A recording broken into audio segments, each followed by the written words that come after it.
내 방에서 뭐 하는 거야? 만약 당신이 자정이 넘은 판교의 사무실 문을 열었을 때 청소부가 CEO의 컴퓨터 앞에서 코드를 치고 있다면 당신은 어떻게 하겠습니까? 이 한 문장으로 모든 것이 시작되었다. 서울 남쪽 불빛이 아직 꺼지지 않은 판교 테크노밸리. 한준서 한국에서 가장 젊은 백만장자이자 테크그룹 한빛 다이내믹스의 대표는 자정이 훌쩍 넘은 시간에 회사로 돌아왔다. 그가 다시 돌아온 이유는 단 하나. 내일 아침 회의에 필요한 보안 메모리가 사무실에 남아 있었기 때문이다. 조용한 복도에 그의 구두 소리가 울려 퍼지고 유리문 너머에서 희미한 불빛이 새어 나왔다. 그 순간 준서는 멈췄다. 자신의 집무실 안에서 누군가가 키보드를 두드리고 있었다. 한밤중에 CEO의 자리에 앉아 있는 사람. 그녀는 청소복을 입은 청소부였다.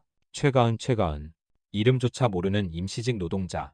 하지만 그녀의 손끝에서 쏟아지는 코드의 흐름은 놀라울 만큼 정교했다. 마치 예술가의 손끝처럼 부드럽고 리듬이 있었다. 거기서 뭐 하는 겁니까? 준서의 목소리가 냉철하게 공간을 가르렀다. 가은은 놀라 일어나며 허둥지둥 모니터를 끄려 했지만 이미 늦었다. 모니터 위에는 복잡한 알고리즘이 끝없이 흘러가고 있었다. 준서의 눈동자가 흔들렸다. 그 구조, 그 주석의 스타일, 6개월 전 한빛 다이내믹스를 파멸해서 구한 익명의 모듈 코드, GN이라는 이니셜이 남겨져 있던 그 코드였다. 이건 어떻게 된 거죠? 준서가 중얼거렸다. 가은은 고개를 숙인 채 손을 떨었다. 그냥 잠깐 본 것뿐이에요. 저는 아무 짓도. 하지만 그의 시선은 이미 화면에 꽂혀 있었다. 그가 만든 시스템보다도 더 효율적으로 돌아가는 로직. 누군가가 이 회사를, 그리고 그를 뛰어넘을 수 있는 재능을 감추고 있었다. 그리고 그 누군가는 지금 눈앞에 서 있는 청소부였다. 그날 밤 판교의 유리 건물 속에서 두 세계가 충돌했다. 하나는 빛나는 백만장자의 세계, 다른 하나는 그림자 속에서 살아남으려던 한 여성의 세계. 그리고 아무도 몰랐다. 이 짧은 발각의 순간이 한국 IT 역사 전체를 바꾸게 될 줄은. 한준서의 눈동자가 화면 위를 천천히 훑었다.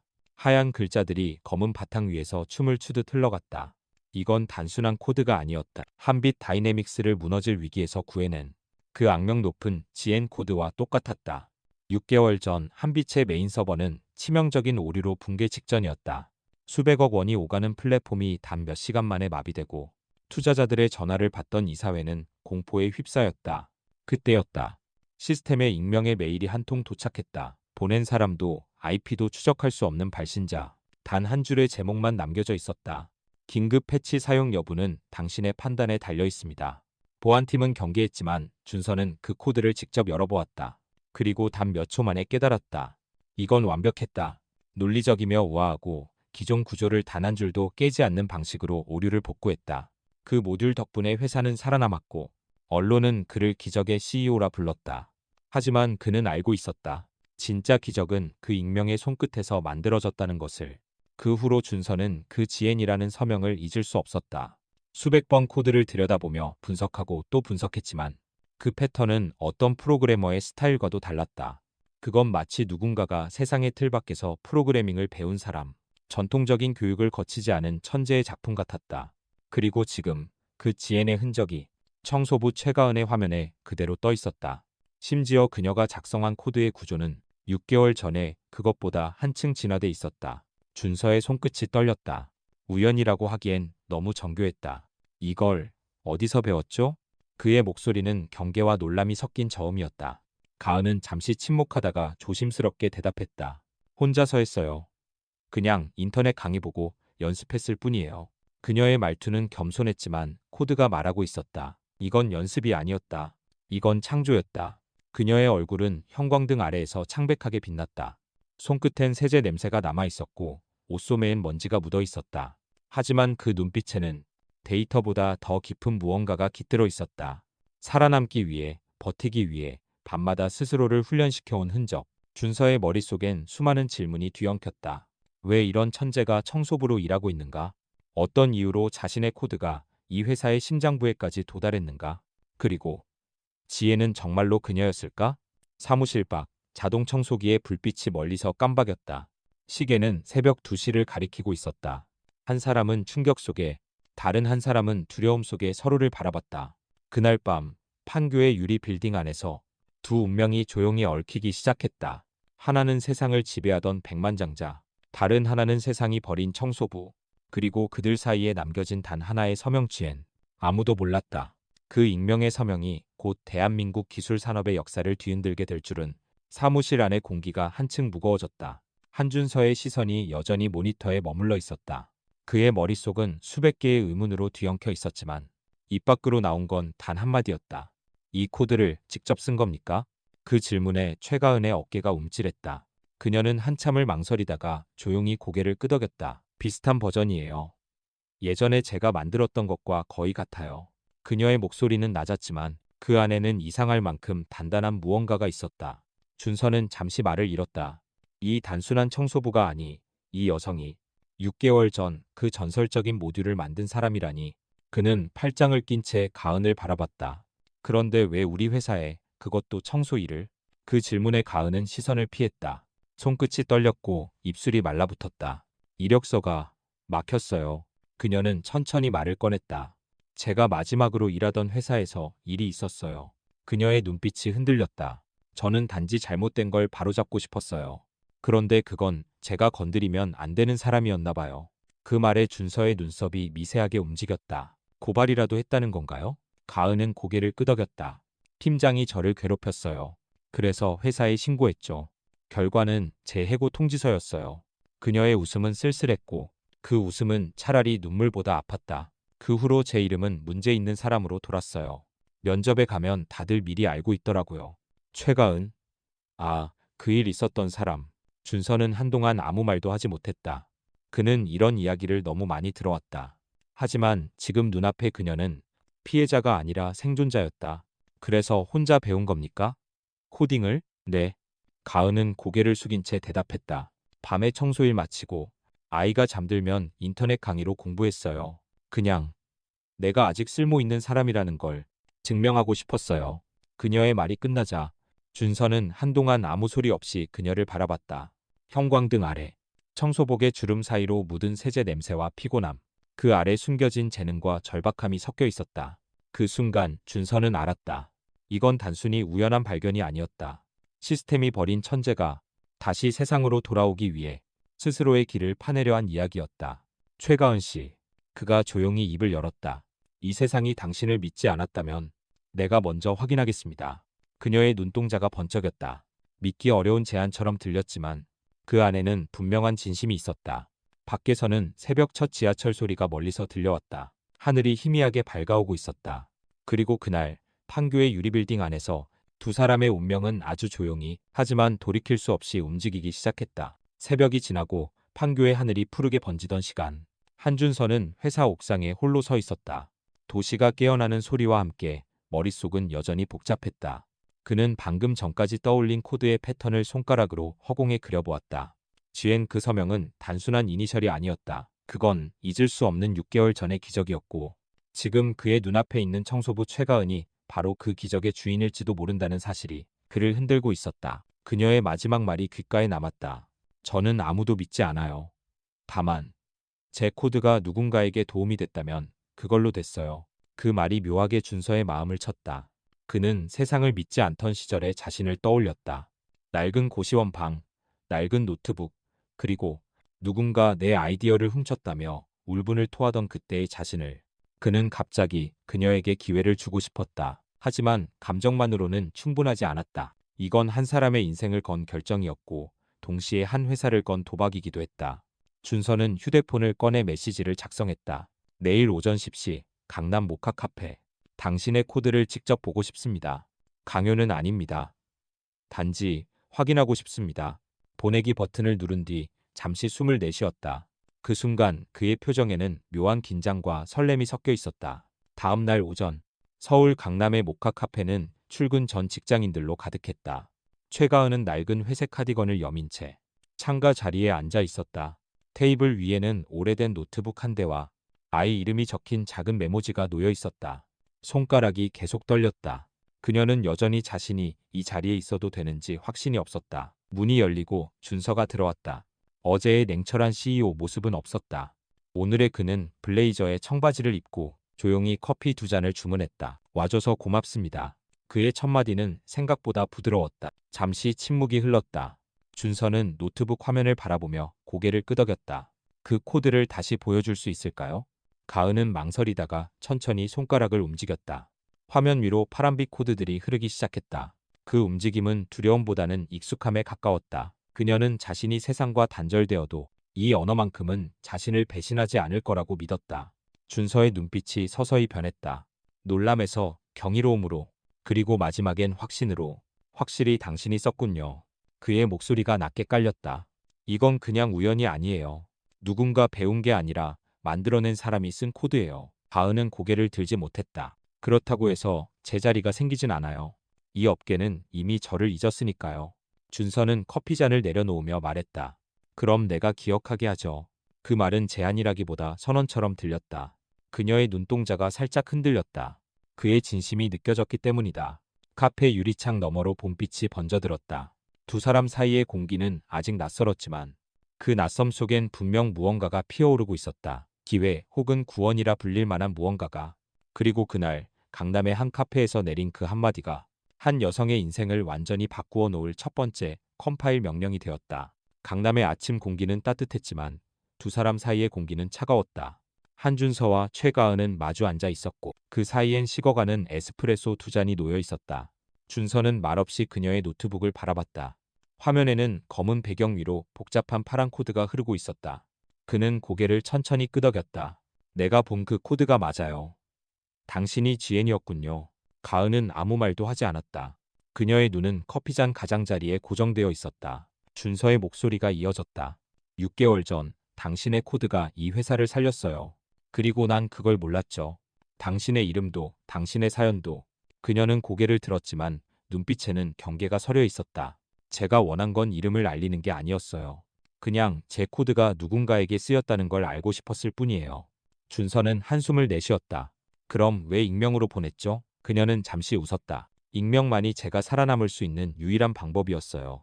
그 말 뒤로 짧은 정적이 흘렀다. 커피 머신의 증기 소리와 사람들의 대화가 멀게 들렸다. 가은은 천천히 입을 열었다. 예전에 저는 작은 스타트업에서 일했어요. 처음엔 꿈 같았죠. 여성 개발자로 불리는 게 자랑스러웠어요. 하지만 어느 날부터 팀장이 제 코드를 자기 이름으로 올렸어요. 그녀의 손끝이 컵을 감싸며 미세하게 떨렸다. 그걸 문제 삼자 분위기가 달라졌어요. 회의에서 제 의견이 무시되고 점점 예민한 사람이라는 꼬리표가 붙었죠. 결국 저는 쫓겨났어요. 준서의 표정이 굳어졌다. 법적으로 대응할 수도 있었잖아요. 가은은 고개를 저었다. 그럴 여유가 없었어요. 당시엔 이미 아이가 있었거든요. 하루 벌어 하루 먹고 살기 바쁜데 누가 제 말을 들어주겠어요. 그녀의 목소리가 점점 낮아졌다. 그 이후로 제 이름은 블랙리스트에 올랐어요. 어디 지원해도 연락이 없었고 결국 청소 일을 시작했죠. 밤마다 손이 얼어도 유일하게 남은 건 이 노트북뿐이었어요. 준서는 말없이 그녀의 노트북을 바라봤다. 그 안에는 그녀가 버티며 쌓아온 수천 줄의 코드, 그리고 세상이 몰랐던 노력의 흔적이 있었다. 그는 느릿하게 말했다. 당신의 실력을 보면 누가 그런 이유로 당신을 버렸다는 게 믿기 어렵군요. 가은은 씁쓸하게 미소 지었다. 이 업계는요, 실력보다 이미지를 더 중요하게 봐요. 저 같은 사람은 깨끗하지 않거든요. 그녀의 말에 준서의 눈빛이 흔들렸다. 그는 자신이 CEO 자리에 오르기까지 얼마나 많은 사람들의 이름을 이용하고 지워왔는지 잠시 떠올렸다. 최가은 씨, 그가 낮게 말했다. 그 코드가 우리 회사를 살렸다면 이제는 내가 당신의 이름을 되살릴 차례예요. 그녀는 놀란 듯 그를 바라봤다. 그의 눈에는 어떤 계산도 없었다. 단지 확신 그리고 책임감이 있었다. 밖에서는 봄비가 부드럽게 내리기 시작했다. 창가를 타고 흐르는 빗방울이 두 사람의 얼굴을 비췄다. 그날 강남의 한 카페에서 하나는 상처를 드러냈고 다른 하나는 그 상처를 통해 세상을 다시 보기 시작했다. 그 순간 기술은 단순한 코드가 아니라 사람과 사람을 잇는 고백이 되었다. 그날 오후 한빛 다이내믹스 본사의 회의실 문이 거칠게 열렸다. 유리문이 닫히기도 전에 묵직한 목소리가 공간을 가르렀다. 한준서 대표, 잠깐 이야기 좀 하지. 민우진 이사, 한빛의 CEO이자 회사의 실질적 운영자. 그의 표정은 단단히 굳어 있었다. 준서는 느리게 커피잔을 내려놓으며 고개를 들었다. 무슨 일입니까, 민 이사님? 무슨 일이냐고? 민은 비웃듯 코웃음을 쳤다. 대표님이 사내 규정을 어긴 일, 그게 무슨 일인지 모르시나? 그의 손엔 한 장의 인사 기록지가 들려 있었다. 청소 용역 회사 소속의 계약직 최가은. 그녀와 개인적인 접촉을 했다더군. 게다가 회사의 보안 시스템에 접속까지 허용했다? 이건 명백한 위반이야. 준서는 표정을 바꾸지 않았다. 접속은 허용이 아니라 이미 이뤄지고 있었소. 그리고 그 이유를 내가 직접 확인했지. 민의 눈썹이 꿈틀거렸다. 확인? 대표가 직접, 그게 CEO가 할 일이야? 그 여자가 어떤 사람인지 알고 그런 짓을 한 건가? 그는 노트북을 열고 화면을 돌렸다. 거기엔 몇 년 전의 기사와 사내 보고서들이 떠 있었다. 여성 개발자, 허위 신고로 회사 손에 끼쳐 퇴사. 프로젝트 보안 유출 의혹, 책임 불분명. 모두 최가은의 이름과 함께였다. 이 여자는 이미 업계에서 퇴출된 인물이야. 민이 낮게 내뱉었다. 그런 사람을 감싸는 건 회사의 리스크를 떠안겠다는 거지. 준서의 턱선이 굳어졌다. 민 이사, 난 리스크보다 진실을 본다. 그녀는 범죄자가 아니야. 오히려 피해자였어. 민은 냉소를 지었다. 피해자? 대표님, 세상은 피해자에게 동정하지 않아. 이 사회도, 언론도, 투자자도 말이지. 우린 청소부와 백만장자의 스캔들을 견딜 수 없어. 잠시 침묵이 흘렀다. 밖에서는 직원들의 발소리와 복사기 소리가 섞여 흘러나왔다. 준서는 천천히 의자에서 일어났다. 민 이사, 나는 그 여자를 감싸려는 게 아니오. 그녀의 재능을 잃지 않으려는 거지. 그의 목소리는 낮았지만 묘하게 단단했다. 회사가 기술로 성장했다면 그 기술을 만든 사람도 존중받아야 해. 민은 비웃음을 멈추지 않았다. 이건 감정이야, 준서 씨.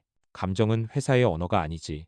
준서가 입을 다물자 민은 문 쪽으로 걸어가며 마지막 말을 남겼다. 이건 경고야. 그 여자를 더 이상 감싸면 당신의 자리도 안전하지 않을 거야. 문이 닫히는 소리가 공기 속을 울렸다. 회의실에는 잠시 정적만이 남았다. 그 순간 준서는 알았다. 이 싸움은 단순히 한 여자의 명예를 위한 것이 아니었다. 시스템과 양심의 충돌이었다. 같은 시간, 사무실 한편, 최가은은 청소 도구함을 정리하고 있었다. 동료가 말했다. 오늘 대표님이 민 이사랑 싸웠대요. 혹시 너 때문 아닌가? 그녀는 대답하지 못했다. 하지만 손끝이 멈췄다. 그녀는 느꼈다. 조용히 살아가던 삶이 이제 다시 세상의 중심으로 끌려 들어가고 있음을. 그리고 그날 밤, 서울의 불빛 아래서 한 회사의 균형이 서서히 흔들리기 시작했다. 누군가는 지키려 했고, 누군가는 지워내려 했다. 그리고 그 한가운데 청소부 최가은의 이름이 있었다. 며칠 뒤, 한빛 다이내믹스의 최상층, 유리벽으로 둘러싸인 작은 회의실에서 한준서와 최가은이 다시 마주 앉아 있었다. 공기는 조용했지만 그 조용함 속에 묘한 긴장감이 감돌았다. 창밖으로 보이는 판교의 하늘은 흐릿했고 가은의 손끝은 여전히 무언가를 움켜쥔 듯 경직돼 있었다. 준서가 먼저 말을 꺼냈다. 이사회가 당신 문제로 시끄럽습니다. 민 이사가 반대하고 언론도 냄새를 맡기 시작했어요. 그는 잠시 숨을 고르며 말을 이었다. 그래서 난 결심했어요. 당신을 이 회사에 정식으로 들이는 대신 다른 방식으로 보호하겠다고. 가은이 고개를 들었다. 다른 방식이요? 준서는 노트북을 돌려 보여주었다. 거기엔 이노베이션 랩이라는 새 프로젝트 명세서가 떠 있었다. 외부에선 이 존재를 모릅니다. 난 당신에게 여기를 맡기고 싶어요. 단, 조건이 하나 있습니다. 그의 시선이 진지했다. 당신이 원하지 않으면 이름은 어디에도 드러나지 않게 하겠어요. 성과는 오직 코드로만 남길 겁니다. 가은은 잠시 말을 잃었다. 그 제안은 놀라움과 동시에 두려움을 안겼다. 왜 이런 기회를 저에게 주시죠? 저 같은 사람은 이미 업계에서 끝났는데. 준서가 미소를 지었다. 끝났다는 건 시스템이 그렇게 말할 뿐이에요. 난 그 시스템을 믿지 않습니다. 잠시 정적이 흘렀다. 가은은 의자에 기대앉으며 깊은 숨을 내쉬었다. 그럼 저도 조건을 걸겠습니다. 그녀의 목소리는 낮았지만 단단했다. 제가 일하는 방식, 시간, 프로젝트 속도 모두 제가 정합니다. 그리고 제 아이 도연이 학교에서 돌아오는 시간 이후에는 업무 연락을 받지 않아요. 준서는 놀란 듯 잠시 그녀를 바라보다가 천천히 고개를 끄덕였다.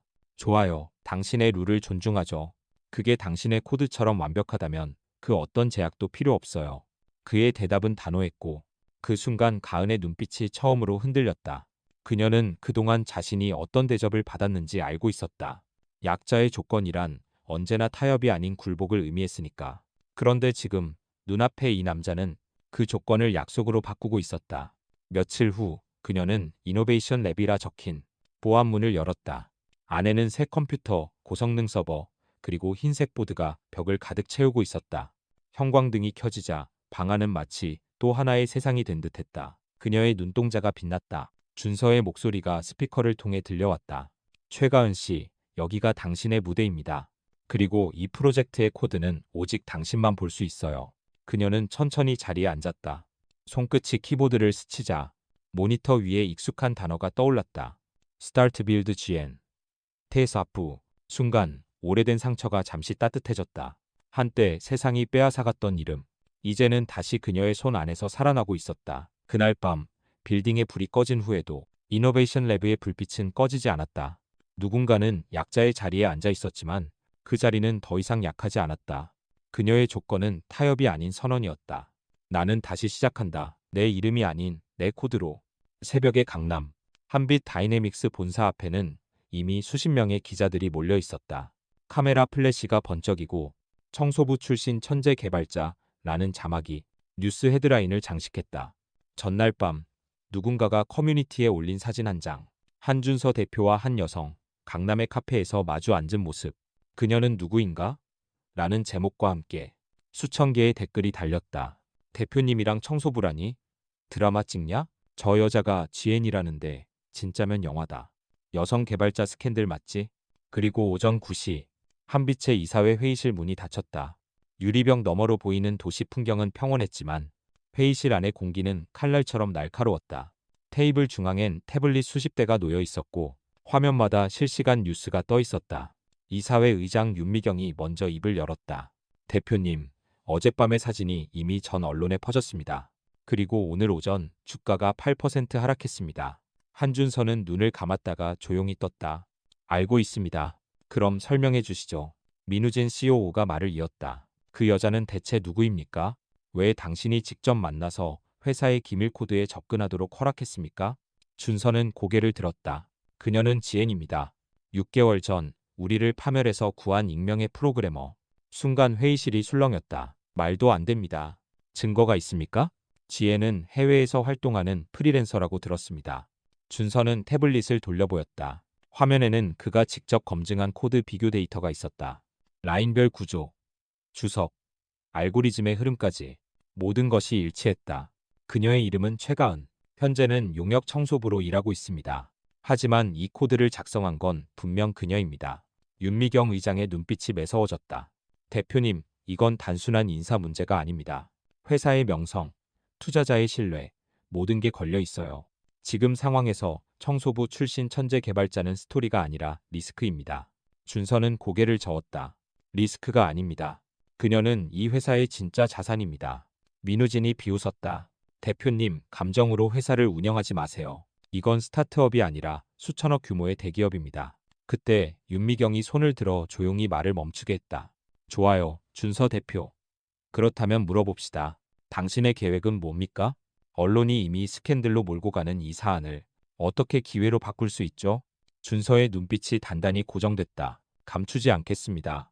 기회로 만들려면 진실을 드러내야 합니다. 회의실이 정적에 잠겼다. 내일 기자회견을 열겠습니다. 그의 목소리는 낮았지만 확고했다. 그 자리에서 직접 말하죠. 그녀는 스캔들이 아니라 혁신의 시작이었다고. 몇 초간 침묵이 흐르더니 민우진이 자리에서 벌떡 일어났다. 당신 미쳤습니까? 회사 전체를 걸겠다고요? 그러나 윤미경은 묘한 표정으로 준서를 바라보았다. 만약 그게 진실이라면 세상은 결국 감동할 겁니다. 그녀의 목소리는 차분했지만 어디엔가 오래된 믿음이 담겨 있었다. 회의가 끝나고 문이 닫히는 순간 준서는 휴대폰을 꺼내 한 통의 메시지를 보냈다. 내일 당신의 이야기를 세상에 말하겠습니다. 두려워하지 마세요. 이제 숨길 이유가 없습니다. 그의 눈빛은 흔들리지 않았다. 하지만 밖으로 나오는 순간 수십 개의 카메라 플래시가 그를 향해 터졌다. 그날 밤 서울의 전광판에는 이런 문구가 떠올랐다. 한빛 다이내믹스 청소부 출신 여성 개발자와 스캔들. 아니면 또 하나의 혁신? 그 한 줄의 문장이 다음 날 한국 사회 전체를 흔들 준비를 하고 있었다. 기자회견이 열린 다음 날 서울의 아침은 유난히 소란스러웠다. 한빛 다이내믹스 로비 앞에는 방송 트럭과 기자들이 몰려들었고 인터넷에는 청소부 출신 개발자, CEO의 여인, 지엔의 정체 같은 제목이 끝없이 오르내렸다. 최가은은 그 모든 화면을 꺼버렸다. 작은 원룸 안 창밖으로는 여름비가 내리고 있었다.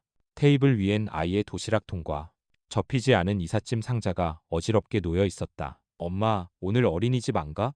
5살 도연이의 목소리가 문틈으로 새어나왔다. 가은은 아이를 바라보며 억지로 미소를 지었다. 오늘은 엄마랑 여행 가자. 그 말 뒤로 침묵이 흘렀다. 그녀의 눈빛엔 결심이 서 있었다. 며칠 전 기자회견에서 한준서가 한 말은 한국 사회 전체를 뒤흔들었다. 그녀는 스캔들의 주인공이 아닙니다. 우리 회사의 생명을 살린 개발자입니다. 그 한 문장은 수많은 박수와 함께 비난도 불러왔다. 일부 언론은 감정적 대표의 위험한 선택이라 썼고 익명의 댓글들은 가은을 조롱했다. 청소부가 개발자라니 영화 찍나? 이건 홍보용 드라마일 뿐이지. 애 딸린 여자한테 CEO가 너무 감정적이야. 그녀는 모니터를 닫았다. 세상은 변했지만 사람들의 시선은 아직 날카로웠다. 그리고 그 칼끝은 이제 자신이 아니라 아이를 향하고 있었다. 밤늦게 전화가 울렸다. 가은 씨, 기자들이 집 근처까지 왔다고 합니다. 한준서의 목소리는 피곤했지만 단호했다. 당분간 회사로 오지 마세요. 제가 처리하겠습니다. 그녀는 잠시 침묵했다. 대표님, 이제 그만두고 싶어요. 가은 씨, 저에겐 회사보다 지켜야 할 게 있어요. 그녀의 말은 조용했지만 그 안에는 절망보다 단단한 결의가 있었다. 전화기 너머로 한동안 아무 소리도 들리지 않았다. 준서는 무겁게 대답했다. 알겠습니다. 하지만 도망이 아니라 잠시의 쉼이길 바랍니다. 그 다음 날 새벽, 가은은 마지막 짐을 들고 집을 나섰다. 비가 그친 골목엔 신문지와 커피 냄새가 섞여 있었다. 도연은 손에 장난감 공룡을 꼭 쥐고 있었다. 엄마, 우리 어디가? 조용한 바다 근처로. 거기선 사람들이 우리를 모르니까. KTX 기차가 플랫폼으로 들어왔다. 창밖으로 서울의 불빛이 점점 멀어지고 아이의 눈은 졸음에 젖었다. 가은은 창문에 비친 자신의 얼굴을 바라봤다. 그동안 너무 많은 것을 잃었지만 지금만큼은 하나만 지키면 됐다. 도현. 같은 시각. 한준서는 사무실 창가에 서 있었다. 그의 눈 아래엔 짙은 그늘이 드리워져 있었다. 책상 위엔 이노베이션 랩 출입 카드 한 장이 놓여 있었다. 그는 그 카드를 손끝으로 쓰다듬으며 중얼거렸다. 지키는 게 꼭 잡는 걸 의미하지는 않죠. 창밖으로 서울의 불빛이 흐릿하게 번졌다. 어디선가 기차가 떠나는 소리가 들렸다. 강릉 근교의 작은 바닷가 마을. 늦은 오후, 가은은 낡은 원룸의 창문을 열었다. 짠내 섞인 바람이 불어 들어왔고 도연은 모래사장에서 웃으며 달리고 있었다. 그녀는 눈을 감았다. 모든 소음이 멀어지고 오직 아이의 웃음만이 남았다. 서울을 등진 그 순간, 최가은은 처음으로 자신이 누군가의 어머니이자 다시 태어난 인간임을 느꼈다. 늦겨울의 부산, 회색 하늘 아래 바닷바람이 차갑게 불었다. 부산지방법원 앞에는 언론과 카메라들이 또다시 몰려 있었다. 오늘은 한빛 다이내믹스와 경쟁사 브이네테크의 저작권 소송. 마지막 공판일이었다. 이 사건의 중심에는 두 사람이 있었다. 한준서, 그리고 그 이름이 이제 세상에 알려진 최가은. 법정 안은 팽팽한 긴장으로 가득했다. 판사는 조용히 서류를 정리하고 있었고 기자석의 셔터 소리만이 공기를 갈랐다. 가은은 증인석에 앉아 있었다. 단정한 회색 정장, 묶은 머리, 그리고 결연한 눈빛. 그녀는 여전히 두렵지만 이번엔 숨지 않기로 했다. 마이네텍 측 변호인이 먼저 일어섰다. 최가은 씨, 당신은 3년 전 브이네테크의 하청 개발자로 근무했죠. 그리고 바로 그 시기에 동일한 알고리즘이 유출됐습니다. 이걸 우연이라고 할 수 있습니까? 법정이 웅성거렸다. 가은은 잠시 눈을 감았다가 천천히 고개를 들었다. 저는 그 코드의 원작자입니다. 바이네텍에 근무할 때 저는 프로젝트를 제안했지만 거절당했습니다. 그 뒤 그 아이디어는 제 허락 없이 내부 문서에 남았죠. 그녀는 USB를 꺼내 법원 기록관에게 넘겼다. 이건 6개월 전 제가 한빛의 GN이라는 이름으로 보냈던 원본 코드입니다. 타임스탬프는 조작 불가능합니다. 모니터에 2개의 코드가 동시에 띄워졌다. 하나는 브이네텍이 제출한 버전, 다른 하나는 그녀가 보낸 GN 버전이었다. 줄 번호, 함수명, 알고리즘의 순서까지 완벽하게 일치했다. 하지만 한 줄, 마지막 주석이 달랐다. For those who never got a chance to prove themselves. GM. 법정이 조용해졌다. 그 한 문장은 마치 진실의 망치처럼 모든 의심을 부수었다. 그때 한준서가 자리에서 일어났다. 그의 목소리는 낮았지만 힘이 있었다. 존경하는 재판장님. 저는 오늘 저작권보다 더 중요한 결정을 내리려 합니다. 그는 준비해온 서류를 꺼내 들었다. 이 코드는 단지 회사의 자산이 아니라 한 개발자의 인생과 정의의 기록입니다. 따라서 한빛 다이내믹스는 본 코드의 공동 저작권을 최가은 씨에게 공식 반환합니다. 순간 기자석에서 플래시가 번쩍였다. 누군가는 숨을 삼키며 속삭였다. 대표가 자산을 내놓는다고? 하지만 준서는 흔들리지 않았다. 이건 시혜가 아닙니다. 그녀가 쌓아 올린 탑에서 나는 단지 빌딩의 문을 열었을 뿐입니다. 판사는 잠시 서류를 훑어본 뒤 고개를 끄덕였다. 법원은 최가은 씨를 이 코드의 정식 공동 소유자로 인정합니다. 법정 안에서 박수가 터졌다. 그러나 가은은 고개를 숙였다. 눈물이 조용히 흘러내렸지만 이번엔 부끄럽지 않았다. 재판이 끝나고 밖으로 나오는 순간 부산항의 바람이 세차게 불었다. 기자들이 몰려들었지만 준서는 그녀 쪽으로 먼저 걸어갔다. 이제 당신의 이름은 서류에 남았습니다. 가은은 미소를 지었다. 제 이름보다 중요한 건 이제 제가 제 손으로 선택했다는 거예요. 바다 위로 햇살이 퍼졌다. 그녀는 마지막으로 법정을 돌아보았다. 거기엔 더 이상 청소부의 자리도 피해자의 자리도 없었다. 그날 세상은 한 명의 여성이 권한을 돌려받은 날을 목격했다. 그리고 그 순간 한국의 기술계는 조용히 새로운 역사를 쓰기 시작했다. 봄빛이 가득한 서울 한강변의 국제 컨벤션 센터에서는 한빛 다이내믹스의 연례기술 컨퍼런스가 열리고 있었다. 올해는 유난히 많은 사람들이 모였다. 법정에서의 사건이 끝난 후 청소부 출신 개발자라 불렸던 최가은이 공식적으로 한빛의 CTO 최고기술 책임자로 취임한 첫 무대였다. 컨벤션을 안은 어둡고 조용했다. 무대 위 스크린에는 커다란 슬로건이 떠 있었다. 코드보다 사람, 시스템보다 진심. 플래시가 번쩍이고 사회자의 목소리가 울려 퍼졌다. 이제 한빛 다이내믹스의 새로운 CTO 최가은 님을 소개합니다. 순간 1000명이 넘는 관객들이 숨을 멈췄다. 가은이 천천히 걸어 나왔다. 짙은 남색 수트, 단정히 묶은 머리, 그리고 그 눈빛엔 더 이상 두려움이 없었다. 무대 위에서 그녀는 잠시 마이크를 내려놓았다. 조명이 그녀의 얼굴을 비추었다. 6개월 전만 해도 저는 이 무대의 청소를 맡았던 사람이었습니다. 청중이 조용해졌다. 그녀는 미소를 머금고 말을 이었다. 그런데 저는 늘 궁금했습니다. 세상을 바꾸는 기술이 왜 늘 같은 사람들의 손에만 있냐고요. 그래서 저는 오늘 제 자리에 서 있지만 이건 단지 제 이야기가 아닙니다. 모든 배제된 이들의 자리이기도 합니다. 그녀의 목소리는 떨림이 없었다. 대형 스크린에는 GN 시절의 코드 일부가 비춰지고 있었다. 그 주석은 여전히 남아 있었다. For those who never got a chance to prove themselves. 이 한 줄이 제 인생을 바꿨습니다. 그녀는 이어 말했다. 기술이란 완벽한 사람들의 것이 아닙니다. 넘어진 사람, 잊힌 사람, 그리고 다시 일어선 사람들의 것입니다. 청중 사이에서 누군가 훌쩍였다. 앞줄에 앉은 한준서가 묵묵히 그녀를 바라보고 있었다. 그의 표정엔 자부심과 약간의 안도감이 뒤섞여 있었다. 그녀는 마지막으로 프레젠테이션을 넘겼다. 화면에 떠오른 것은 새로운 프로젝트의 이름이었다. 프로젝트 H, A, N, 휴먼 액세스 네트워크. 모든 세대와 계층이 기술에 접근할 수 있도록 그녀가 설명을 이어갔다. 이건 단지 한빛의 미래가 아닙니다. 이건 우리가 함께 만드는 사회의 미래입니다. 조명이 꺼지고 박수가 터져 나왔다. 누군가는 자리에서 일어나 박수를 쳤고 그 박수는 마치 한강 위로 울려 퍼지는 봄바람 같았다. 무대 뒤편 커튼 사이에서 준서가 다가왔다. 멋졌어요. 감사합니다. 하지만 이제 진짜 시작이죠. 그녀가 창밖으로 고개를 돌렸다. 유리창 너머로 한강이 반짝이고 있었다. 이 도시가 저를 기억하겠죠? 기억하겠죠. 단지 청소부 출신 개발자가 아니라 한국이 처음으로 정의를 코드로 증명한 CTO로. 가은은 조용히 웃었다. 그럼 됐어요. 밤이 찾아오고 한강다리 위 전광판에는 한 줄의 문구가 떠올랐다. 당신의 한 줄의 코드가 세상을 바꿀 수도 있다.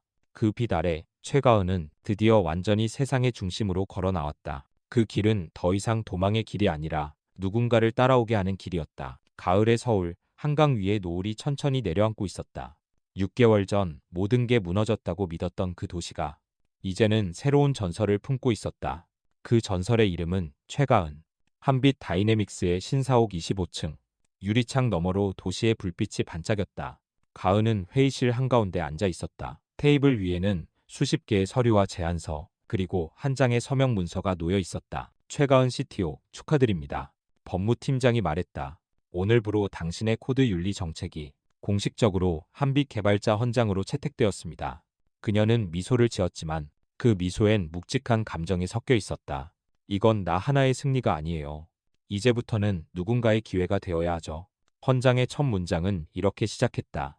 기술은 소유물이 아니라 연결의 언어다. 그 문장은 한때 청소부 출신 프로그래머라 불리던 여성이 세상에 남긴 선언이었다. 그리고 그것은 곧 한국의 IT 업계를 뒤흔드는 변화의 서막이 되었다.